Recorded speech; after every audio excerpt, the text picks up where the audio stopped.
So good day mga utol. Medyo matagal-tagal tayong namahinga sa pag-video. Gawa ng sobrang busy natin. So, ayan. Sa mga nagre-request sa akin, sa mga comparison ng NMAX Standard, Aerox Standard, and Lexi. Ito na. Ang pinaka-iintay nyo. Ayan. So, itong tatlong nandito, ayan yung NMAX Standard, version 3, Lexi, and Aerox version 3 standard. Ayan sila. Kung titignan nyo, ayan. May mga nagtatanong ng comparison. Ayan. Halos magkakaparehas lang sila. Diba? Magkakaparehas lang halos ng haba. Okay. Ayan na.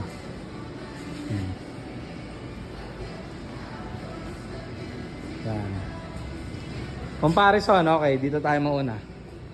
Ang NMAX standard kasi natin, ito pa rin ang pinakamagandang spec sa kanilang tatlo. Why? Kasi ABS yan kahit standard. And kahit standard siya, keyless pa rin yan. Dual shock pa rin yan. Dual shock, sorry. Dibaso pa rin ang shock niyan. So kahit standard siya pa rin ang pinakamahal. So, ayan, kapag tatabihin mo sila, halos magkasing laki lang yan. Ngayon, ito naman si Lexi. Ang maganda naman dito, sporty look.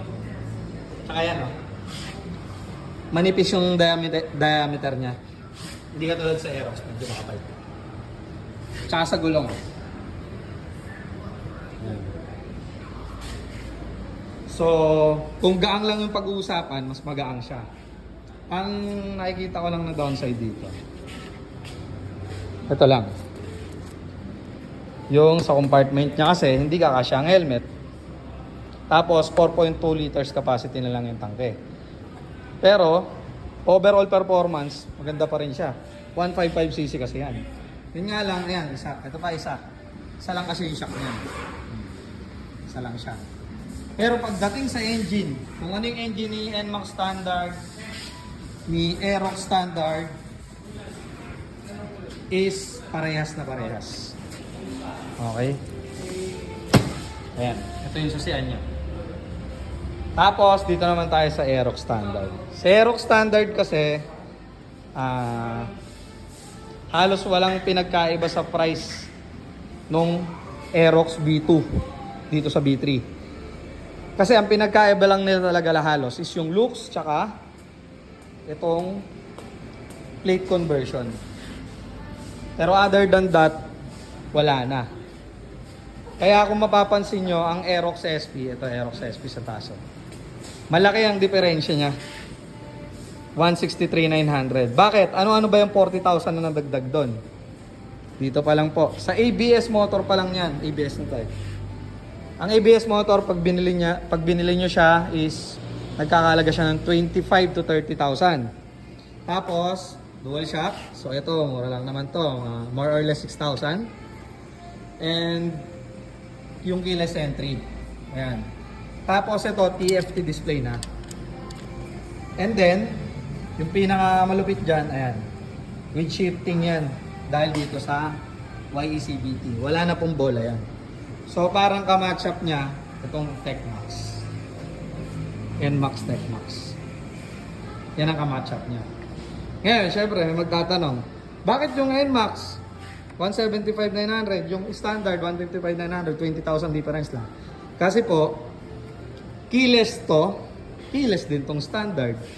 ABS to, ABS din tong TechMax. So, ang pinagkaiba lang talaga nila is yung YECBT na shifting, tsaka yung walang bola sa pangilid, at tsaka TFT display dito sa baba, yung pwede ka mag-Google Map. Yun. Yun ang pinagkaiba lang nila. Kaya parang add ka lang ng 20. Hindi katulad sa Aerox, sa standard, doon, almost 40,000. Kasi nga, marami talagang nabago. So, yun. Para sa kaalaman lang ng lahat. And sa mga mag-i-inquire, ito po yung natin.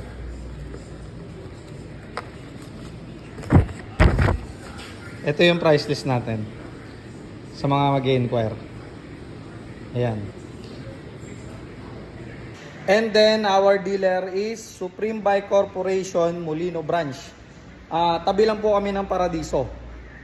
So, ilalagay ko sa baba yung contact details namin, contact number, FB, page, tsaka yung exact location. I-click nyo na lang yung link. So, available tayo sa mga unit. Aerox, NMAX, and Lexi. Uling Solya pa.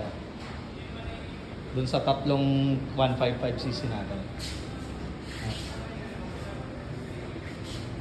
The 3155. Yan ngayon ang mamayagpag dito sa Yamaha.